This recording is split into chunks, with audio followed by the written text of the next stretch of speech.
I think as a student, people just don't trust you as much to really build something great. People would often maybe look down upon us, either that we weren't dropping out or we weren't experienced enough, or we just didn't have the background to prove ourselves yet. People are just like, oh my God, you're just a bunch of like cute college kids trying to build something cool. I think fighting against that is the hardest part of being a student founder.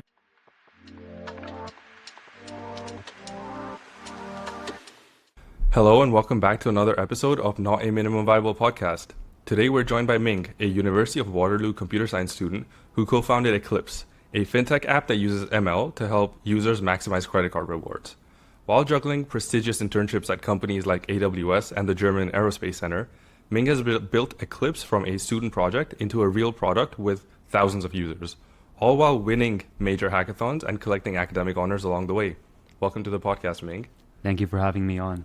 It's great to have you here. So from what I understand, you're currently doing your software engineering internship at Amazon. That's right. But I want to start with something that came before that, right? So walk us through what Eclipse is, the problem you were solving there, and how did you realize that this might be something that's worth your time and effort? Yeah, so Eclipse is a smart digital wallet. It recommends credit cards in real time, so what would get you the most amount of cashback, rewards, if you have a large selection of credit cards in your wallet. So this problem really occurred to me as soon as I turned 18 when I was looking for my first credit card. There are so many options out there, and I think my friends, who I later became co-founders with, noticed the same thing, especially when our parents went to the grocery store and were looking through their selection of credit cards. Which one should they choose to maximize their gains? So yeah, this like decision of what to choose and what to use is how this problem came to us, and something that we wanted to solve, not just for ourselves, but really for everyone. And at the time, we, as I said, just turned 18. So, we were coming into university, basically knew nothing about engineering, technical abilities. So it was a really big process of trying to adjust to not only first a startup environment on how to navigate and build a startup from the ground up, but second of all, how to build a product, as we had no experience at all. So in this journey of building the product, one thing that I've heard repeated again and again is that you should be talking to people to understand the problems that they face, because at the end of the day, it's other people that are going to be using your product, right? Yeah, that's true. So when you started working on Eclipse, and when you started speaking to more people about this idea, was there largely the same sentiment reflected back about this issue of choosing credit cards? And what was that discovery period like? Yeah, I think it really depended on the demographic that we were talking to. First of all, ourselves as students, we would talk to other students as well. Their sentiment was credit cards are too overwhelming because they have no experience with them. But then you have the parents of the students, or of my parents, or of my co-founders' parents. We would talk to them and they would have experience with credit cards, but then it would largely diverge based on what income level they were at. So we noticed that people with low amounts of income still also had no experience with credit cards or weren't good with managing them. People who had higher income usually had many credit cards. So there was a big divergence between the different demographics that we were talking to. Even with immigrants, for example, they could be 30, 40 years old, but no experience with credit score at all, coming from a foreign country. So there was definitely a lot of variation with demographics we were talking with. Yeah, that's pretty interesting, because I think a lot of people when they start out tend to focus a lot more on as niche or as small demographic group as possible. So when you were going through this issue and you're realizing that it's not as binary as somebody who's within the 18 to 25 bracket and everybody else, but their parents might be involved, other communities, and so on and so forth. What came out of that process as the most important distinguishing characteristics for your users?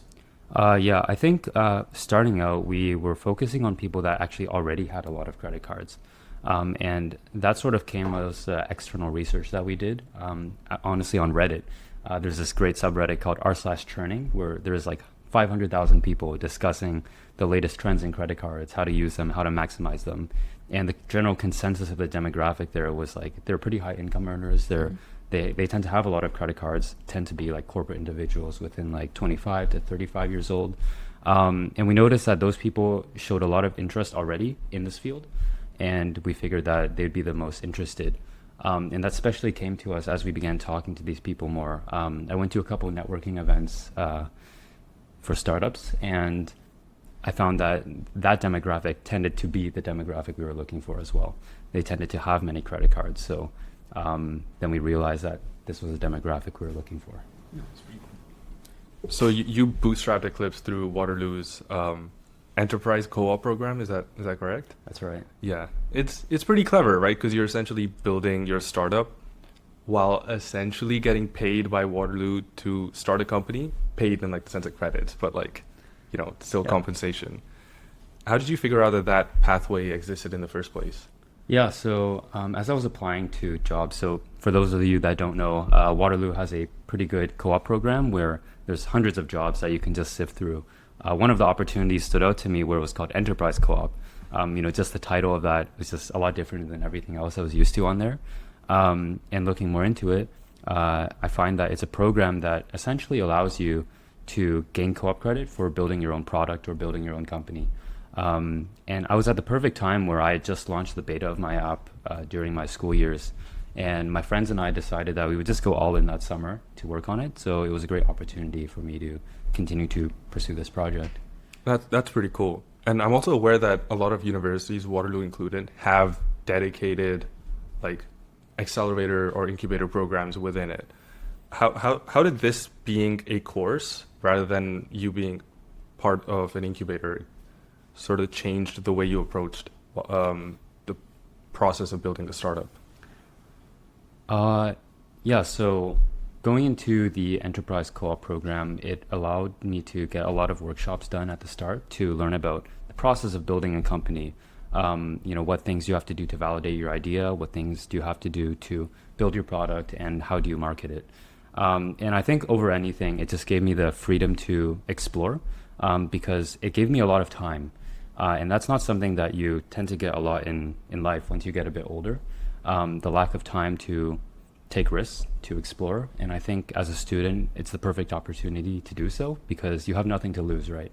And you have a lot of time that you can sort of waste or go into something that you're passionate about. So I think over anything, not necessarily the course itself, but the time that you get, the autonomy is what's most important for me.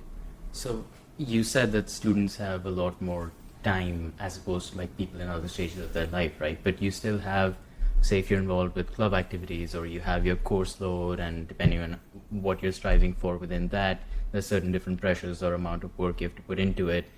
With all of that, looking for internships as well, maybe at some point, doing a bunch of lead code problems and what have you. How do you decide what gets prioritized when, and what is the rationale or the thinking behind that when you have to make a decision like this to devote more and more of your time and energy towards one thing? What does that decision look like? Yeah, especially for the summer that I was working on Eclipse with my co-founders, we decided to go completely all out. So we basically dropped all our other responsibilities like our clubs. I dropped research that summer. And we also all moved back to Halifax that summer as well. So we were completely away from that environment as well. I think being able to focus on one thing for a really long time is how you build a lot of, first of all, discipline. And second of all, is how you're able to create a product that's genuinely good because you're spending all your time and energy on it. So I think like for this particular case, it made sense to drop almost everything else because we knew that the amount of effort that you're putting in is also the amount of stuff that you're going to get out of it. I think for startups at the earliest stages, for students in particular, this matters a lot because for especially like an enterprise co-op program where you only have 4 months to maybe try to make something come to life, I don't really think you have the time and energy to sort of waste on other things like leak code, for example, during that time. And I think like once you go back to school and maybe you start to pursue other opportunities again, then that time can come back. But if you're focusing on a product, especially a startup, you have to go full time on it. And I think opportunities like the entrepreneurship program at Waterloo does a good job of that. You mentioned that you essentially dropped your other responsibilities to focus on Eclipse when you were building it. Being at Waterloo, where there's this like Cali-Or-Bust mentality, right, where everybody's aiming to try to get into SF Yeah. and land a big tech job. When you're surrounded by people like that, how does your like mindset shift when you're working on your own thing that might not to other people might not seem as prestigious as like getting something at Google, at Meta, at Amazon, for example? Yeah, so that was actually a really hard part about the earliest stages of my startup, because I was doing something that was like fairly unconventional with what other students were up to. In some sense, I feel like you have to have like some sort of backfall. And what I mean by that is like a baseline where you feel comfortable with taking that risk. My co-founder said that it's important to be able to understand your own self-worth.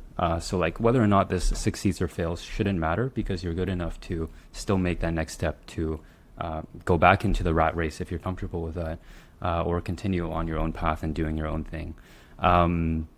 Yeah, in particular, like I think that at the time, I'd already achieved a good amount of things I were happy with.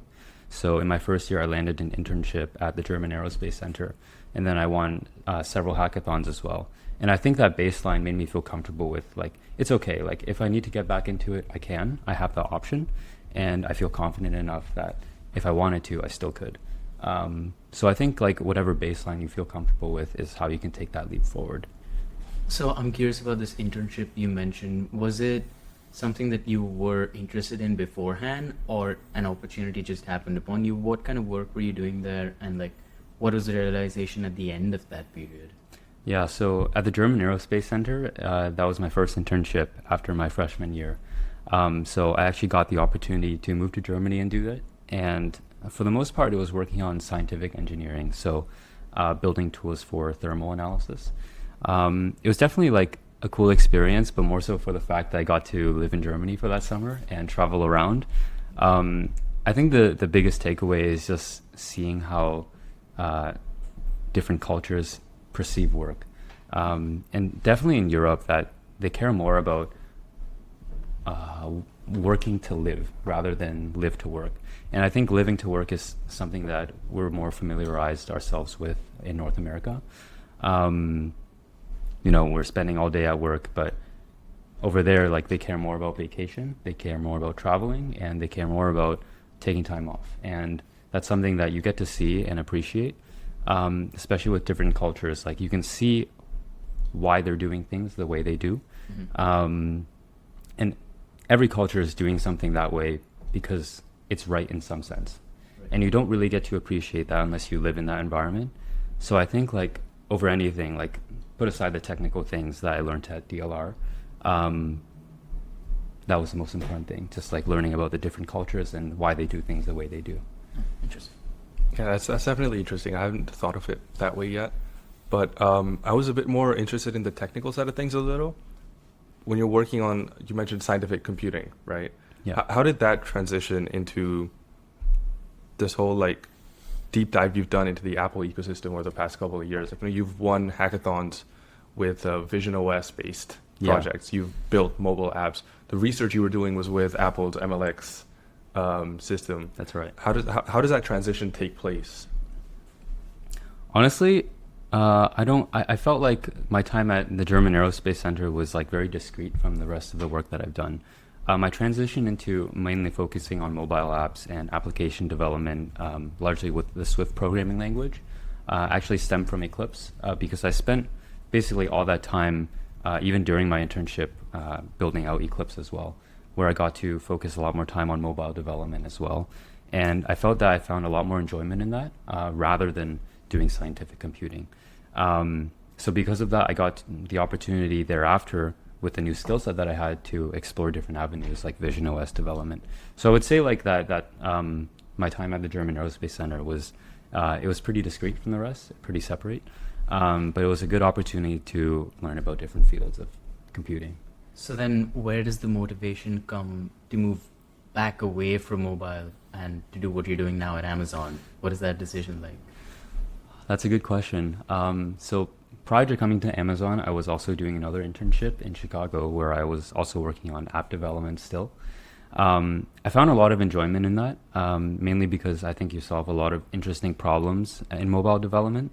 But I think I had like this gap of knowledge in, front end and back end, maybe in infrastructure as well. And the good thing about Amazon is that they solve problems at the biggest scale, things that impact a lot of people and systems that are incredibly, incredibly complex. So getting exposure to that is something that I really wanted to pursue, which is why I ultimately decided to join.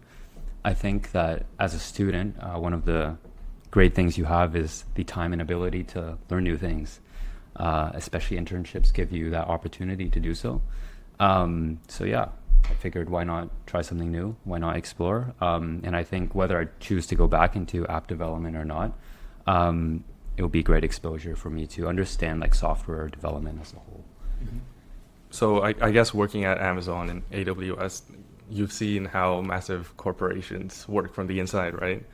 Are there any learnings from there that you plan on taking with you when you go back onto working on projects like Eclipse or any other ventures that you may pursue in the future? Yeah. I think in general, the difference between startup and big corporations in software development is that big corporations care a lot about documentation, and they care a lot about making sure things get done right every single time, no matter how small. One of the classic terms is like you're just a small cog in a big machine at a big tech company, whereas at a startup you're wearing multiple hats. So at a big company, every single thing cares about security. They care about how well you're doing what you do. I think the key takeaway is like going back to maybe a startup environment or building a product. So caring a lot more about the code quality, maintainability, and how you're developing the product is really important, like just the general workflow of things. Because I think from my experiences working in startups is that a lot of tech debt gets built up over time when you keep trying to do workarounds. And being in big tech really ensures that every single time you're not doing a workaround. You're making sure that you get it right the first time and you're doing it properly. And in the long run, it actually does pay off. So I think this is something that's really valuable to bring from big tech back. Do you think there's a difference in terms of how much personal pressure or responsibility you're putting on yourself? Or is that maybe you think like differs from person to person? I feel like a lot of people, like you said, being a cog in a big machine, might let go or forego a lot of that responsibility and are not holding themselves accountable to the same standards. But when you're at a startup, it's like essentially do or die for you and your business, right? Yeah. Do you think there's a difference in how you handle that pressure and responsibility individually? I think it's mostly like all internal. It's mostly all discipline, but at the same time, at big companies, you do have a manager that will check in on you. So yeah, I mean, it's sort of like a two-sided thing, right? In one sense is like, okay, maybe you're working on a problem that you don't find as interesting in a big tech company. And maybe that's fine. Maybe you don't enjoy it, but some people, they don't care. They want the stability in a 9-to-5 job, and maybe that's fine with them. Whether or not you stay motivated at a 9-to-5 job also sometimes isn't that important. At a startup, you have to be motivated. You have to be disciplined, and you have to want to work on what you're building. But yeah, I mean, I don't think like it's necessarily like if you go to a big company, you'll be unmotivated either. I think you can go to a big company and be motivated, and there are plenty of people like that. But yeah, it's just all internal and how you want to structure your life. Yeah. There's definitely types of people that thrive in that more structured environment that you find in corporate. Yeah. And others that thrive more in the unstructured environment that's more present in startups. But one thing I've noticed from talking to people again and again who've been into entrepreneurship and startups is that when a founder starts their own business and they've built it into something good and successful, they're often in a state of mind where they're unable to work for other people after they've run their own company. You've, on the other hand, like, you've worked in Eclipse, but then you're also comfortable switching back into corporate. I'm curious to know how that works within your mind, like how you're perceiving your career based around that move. Yeah, for sure.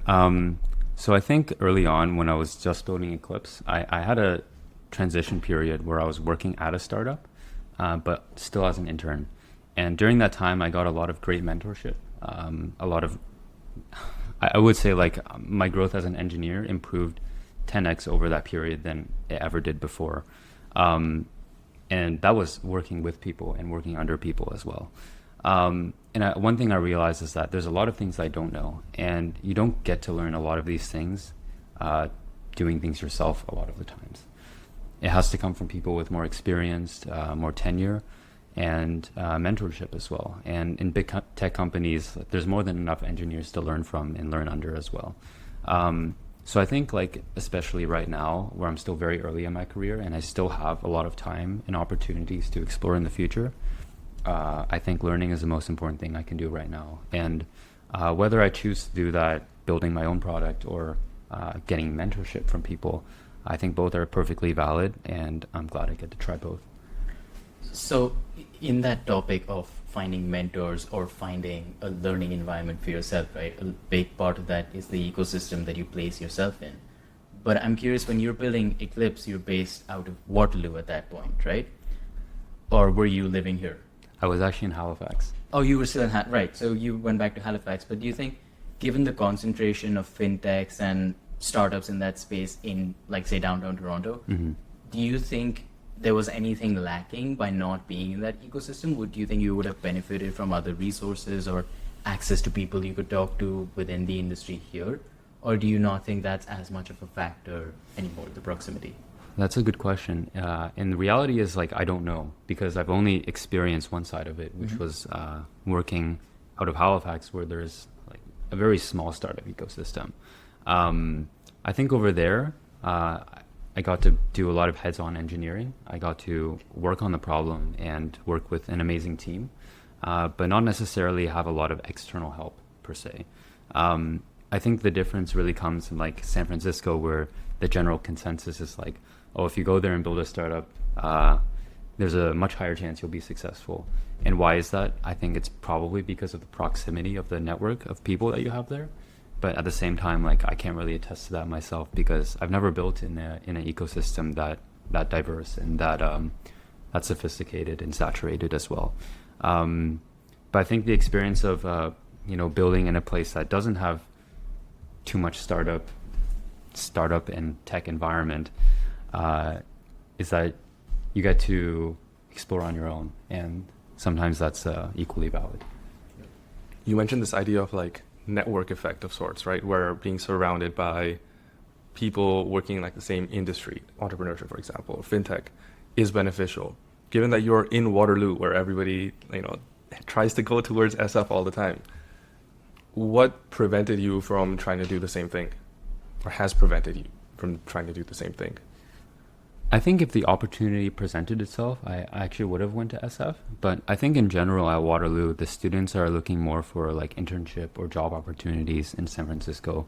I think right now, at least, there's been a lower number of students who have been trying to pursue entrepreneurship at Waterloo, which I find very interesting. And a lot of them are, if they are building products, they're not necessarily going to the US yet either.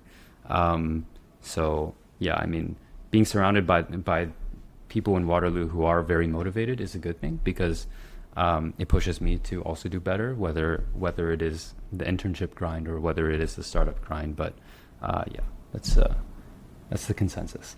Do you see a future for Eclipse where you and the team move to SF to build it out further? That was definitely the idea, maybe like a year ago. But I would say, like, right now, my team and I have decided that we've all decided to pursue different paths on different internships and different careers. So I feel like if we don't have the opportunity to work together in person in a single spot and get a lot of concentrated work done, I don't really think the startup can flourish as much as we'd hoped. So, maybe in the future, I definitely see myself, like, co-founding maybe another company with them, maybe trying another idea or building a new product. And in that case, like, okay, maybe San Francisco, but wherever makes sense, really. I don't think it has to be, like, one place or another. Are there any lessons you plan to pick up from your time building Eclipse that you want to implement for a potential future venture? Yeah, definitely. I think right now, marketing is probably going to become way more important than engineering, especially with, so when I was building it, like, a year ago, like AI agents weren't that good, but now they've become like pretty incredible. So you can ship products like way faster than you ever could before, and definitely faster than I could back then too. So I think the key takeaway is that the product never like really took off because we didn't market it properly. Whether it be through like social media or consistently posting content online, partnering with creators. For example, like startups like Cluely are doing this very well. Like they're marketing it very well. Everything they post goes viral, and whether or not you like it or not, it's definitely making them successful. And I think like the key takeaway is like this is going to be very important in the future. I heard some guys say on Twitter that marketing is going to become just as well paid or even a better career than engineering, because it's going to be much more human to human rather than like just an engineer who can code again. So I think that would be the main thing I would focus on in the future. I think an important nuance to like keep in mind here when we talk about marketing is that what I believe the central or the focal point of that entire field going forward is just going to be about storytelling. Like how well does your story connect with the person that you're trying to reach? And we're seeing, like you mentioned with Cluely, right? They're raising money now essentially on the back of how much attention they're getting and how much attention they're being able to grab and how they're doing that. So I think in terms of that whole process, I think how you human your story is and how you're able to tell it, like you were saying, that connection is going to become more and more important, not just the channels you're using to reach your audience, but what is the essence of it, right?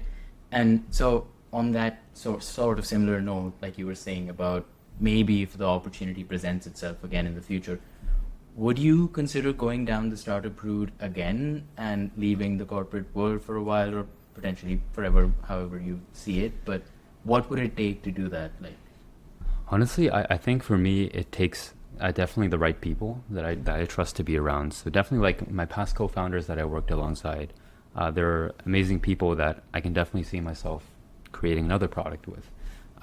Who you work with is arguably more important than like what you're working on, because you can keep pivoting ideas.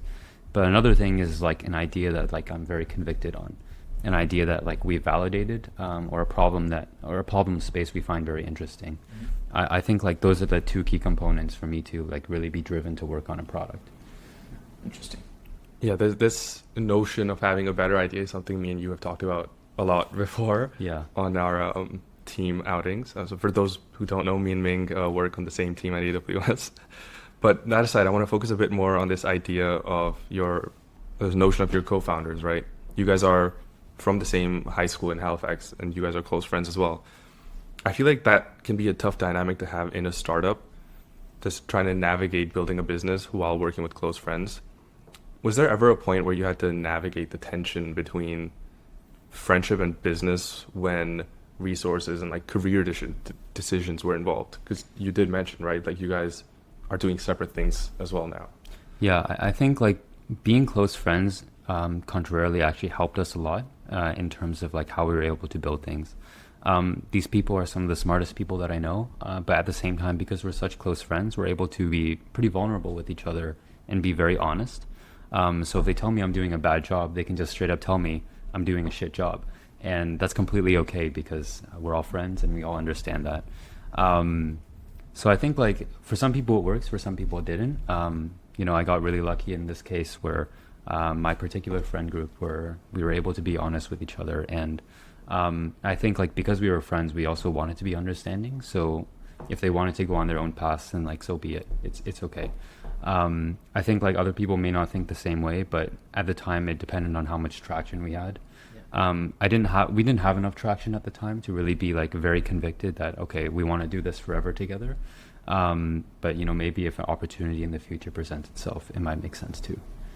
And I like how you phrased that essentially about at that point what made sense to you about what was more important was being considerate to your different missions or goals in life and not just focusing on the product itself. And do you think navigating that dynamic it's a good thing that you learned it early enough in your career? Because I think that's something that comes up in the corporate world as well when people are working on close-knit teams and so on and so forth. Being able to navigate the side of you that requires you to be empathetic to your colleagues and without, sacrificing on the work that you're doing. Is that something that you've, from the startup world essentially carried with you and is now part of your skill set? How important do you think that soft skills side of things is? Just in terms of soft skills might be more important than hard skills right now. But I think in general, yeah, like being able to understand that very early on is like very important. Which is also why I recommend a lot of students to try to build their own product right now, maybe with a group of friends that they want to work with. Again, like this is the time to explore, the time to try new things, and the time to learn as well, because you get to learn a lot just by doing things with other people. Being able to be considerate of them, understanding and how to navigate a career and how to navigate independent lives is like more important as like a life skill rather than like a career skill. And then something that I don't think enough people talk about, like, yeah, we get the dream and the attraction of moving to SF and building a product as a student, dropping out and all of that. But what are some of the hardest parts of doing this as a student? What in your mind, when you look back at the experience, like, how did being a student make this difficult for you in any way? And, how does that affect the way you approach entrepreneurship in the future? I think as a student, in general, people just don't trust you as much to really build something great. And I think this is like a notion that occurred a lot throughout, for example, investor calls. People would often maybe look down upon us, either that we weren't dropping out or we weren't experienced enough, or we just didn't have the background to prove ourselves yet. So I think like a lot of doubt. People are just like, oh my God, you're just a bunch of like cute college kids trying to build something cool. I think fighting against that is the hardest part of being a student founder, and it actually does limit a lot of opportunities as well. For example, I think a lot of like companies that are getting into like YC, for example, oftentimes they're based on the notion that the founder is great rather than the idea is great. And for the most part, students don't really have a background that's strong enough to justify that other route of getting in. So I think that's my personal take on it. And what about like the difference, like level or tolerance of risk that comes with being a student entrepreneur versus being like an entrepreneur who's not in university, right? Like, yes, as a student, it's harder to be taken seriously, but what part of that can be attributed to the fact that you're not taking on as much risk because you're a student? Well, I definitely think that like being a student is a good thing in some sense, because I feel like you can sort of take advantage of that when you maybe like try to make partnerships. They're like, you're just a student, potentially I trust you because you're just a student. So in some sense it's good because you can make those you can take those chances. Like no one knows who you are, so they can just see you as you're just trying to make a name for yourself, right? So it's okay in that sense because you're taking the risk, but at the same time, like if you don't have the experience, if you lack the knowledge, oftentimes it's hard to build something that's great. So I think that's like what limits a lot of students from making that step forward, and definitely for my case as well. And you said this thing about, maybe you're just somebody trying to make a name for yourself. And I'm wondering, because we've been talking about this a couple of times recently and we've asked a few other people for their thoughts on it, so I'm curious. As a startup founder, when you're thinking from that mindset today in how competitive or anti-competitive the tech industry in North America particularly is these days, what do you view as your long-term goals? Like, do you keep an endpoint in mind where it's maybe that you get an exit, take the payout, and you're leaving, and that's a successful venture, and you move on to something next, a new idea, a new team, whatever it means? Or do you want to build that out so far that you're able to compete with some of the bigger companies for the same pie? Is that the aim at the end of the day in your mind? Like, which of the two is more prominent? I think like at the end of the day, that question just comes down to like what you define as success and what you're happy with. If you're happy with, like, let's say bootstrapping a consulting company that you just like sell to mom and pop shops and you make enough to have a happy living, like maybe you're okay with that. And I think that that's personally something that I would be okay with too. But like, if you're happy with the drive of like building a company all the way to the top and competing with the biggest companies, sure, like go ahead and do that. But I think like it's a very individual thing on like what you're looking for in life. For me, I honestly don't know, which is why I'm still exploring so many opportunities, whether it's at like big tech companies, at startups, even research as well. So I think like diverse experiences help you build like what you're looking for in life. So you said you'd be okay if like Eclipse turned out to be a startup similar to one of those that you would sell to like a mom and pop shop, like, you know, enough to make a living. But in a hypothetical scenario, what would happen if Eclipse were to become hugely successful overnight? Would you want to be a serial entrepreneur, or would you be tempted to take that exit, be assimilated into an existing company, like, you know, what's happening with windsurf and all that? Yeah. Well, again, like as I was mentioning earlier, it's like, at what point do you feel convicted to like go into something like so hard? And I think like if a scenario like that were to happen just seemingly overnight, which is like relatively impossible, but say it does happen, then I think that would be like pretty good conviction that I would maybe try to take it a bit further. Obviously it comes down to like, you know, what are the metrics we're looking at? Like how many users are we getting? What's our MRR? And if I could I just keep living off of that? So yeah, it's a very subjective experience, but I think it would be pretty good conviction that I would want to do that. That's great. And this is a question I'm more curious about your personal side of things. What do you lead with when you're looking for new ventures or new things to do in your life, right? I mean, go from building a startup as a student to now working, whether you're doing internships in the corporate field or going full time. I think you were talking about this a little bit earlier about the curiosity and the mindset going into new things. What is it from your perspective, the values or the goals that you set for yourself going into anything new, whatever it may be, and how do you think it helps you?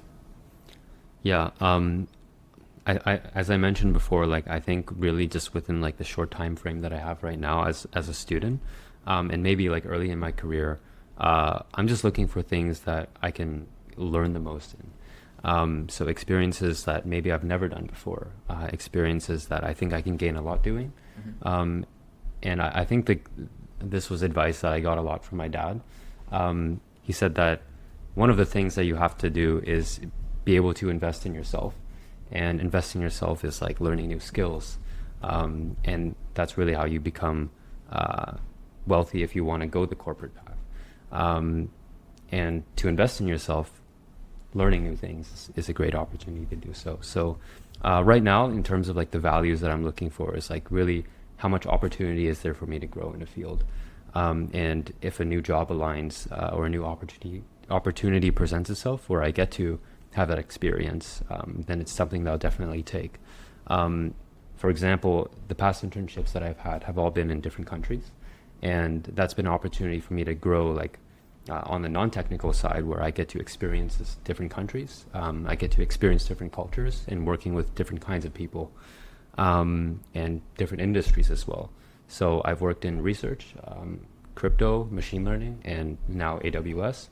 And they're all really different, but it allows me to explore different things and learn different skills. And I think like combined, it's made me like holistically a more experienced engineer, and also just a more like well-rounded person as well. Do you think that's that's like a key component of your personal brand going forward? Because I think something we talk about quite often is the personal brand of the founders, and maybe not just founders, but anybody, you know, in the corporate field or building something in the city. It's important to have your own stamp or your individualistic qualities like portrayed in some way or the other. How important do you think that is for you, maintaining your personal brand or your image and portraying, you know, the skills or the qualities that you bring to the table, regardless of where you go? Yeah, that's a great question. I think like for the most part, I actually haven't been very upfront with like keeping a large personal brand. You know, online I don't have like a big presence, and I don't really know why. I feel like I want to do that just because I want to keep things low key to myself, because I don't sometimes feel comfortable with like exposing a lot part of my life to other people.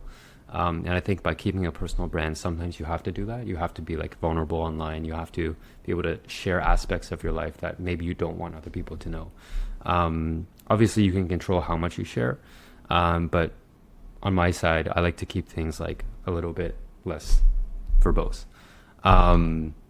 But definitely going into like new opportunities, being able to present myself as like someone who has a lot of experience in different fields has been something that people find very valuable, because there's almost always like a commonality of something that we've worked on before or something that we've done before. And, you know, as people, like we like to connect with people that we share an experience with, or working with someone that we understand something about. And I think as a personal brand, like maybe it's not something I publicly present myself as having, but at a more individual level, we're able to connect that way. I think it makes you more versatile as well, what you were saying, right? And I'm totally with you on the personal brand side of things. I'm not somebody who likes putting too much of myself out there. Like this is the exception. But like Rudy's really good at putting out the work that he's doing and making sure that, you know, it is getting recognition in some shape or form. And I think that's also a very valuable quality.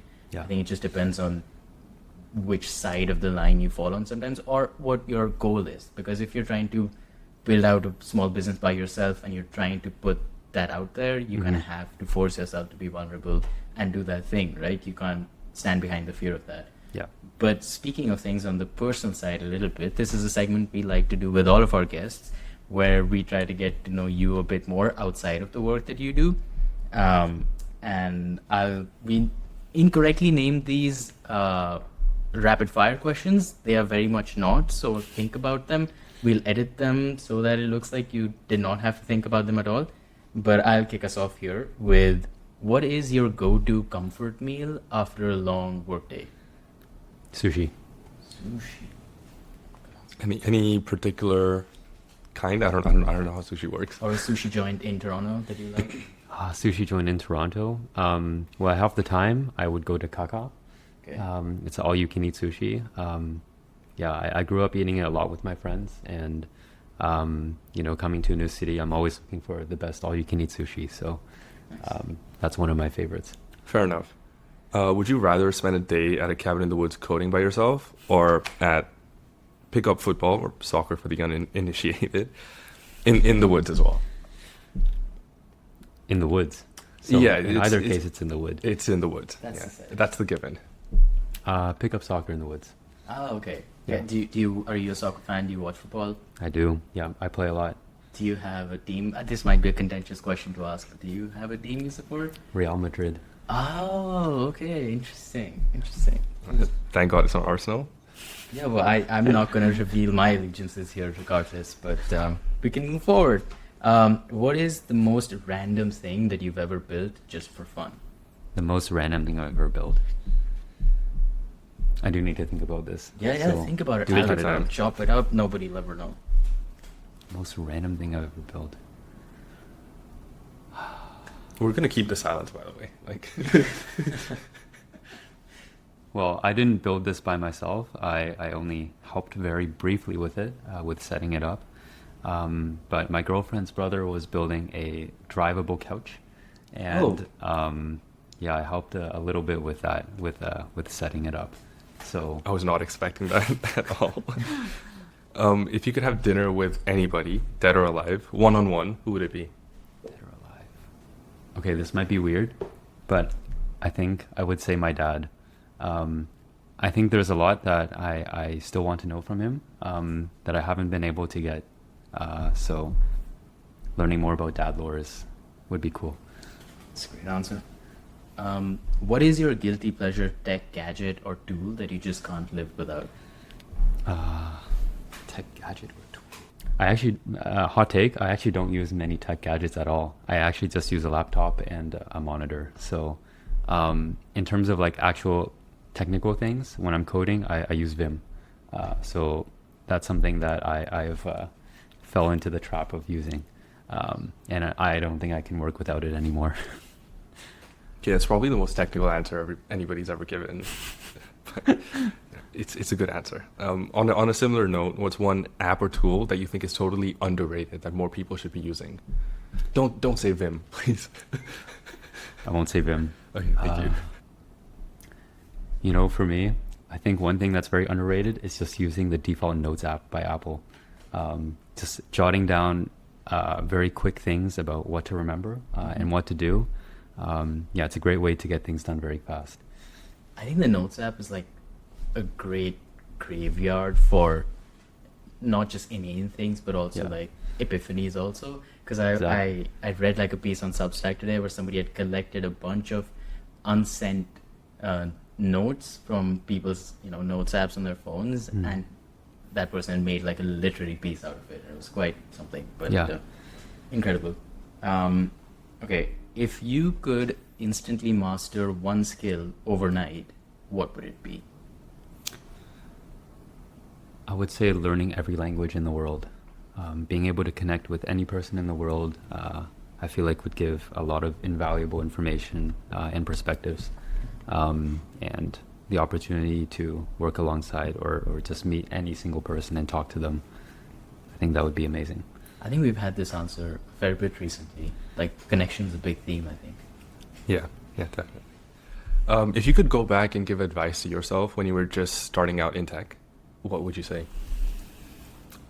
I would say don't be too hard on yourself. I think like I've pressured myself a lot to try to be successful or fit the norm, especially in communities like Waterloo where it sort of feels like that's important. But not being too hard on yourself, taking it easy and making sure you have a lot of fun along the way is very important to living a fun and happy life. Speaking of a fun, happy life, or maybe not necessarily, but if your life was a movie, what would it be titled? Jeez.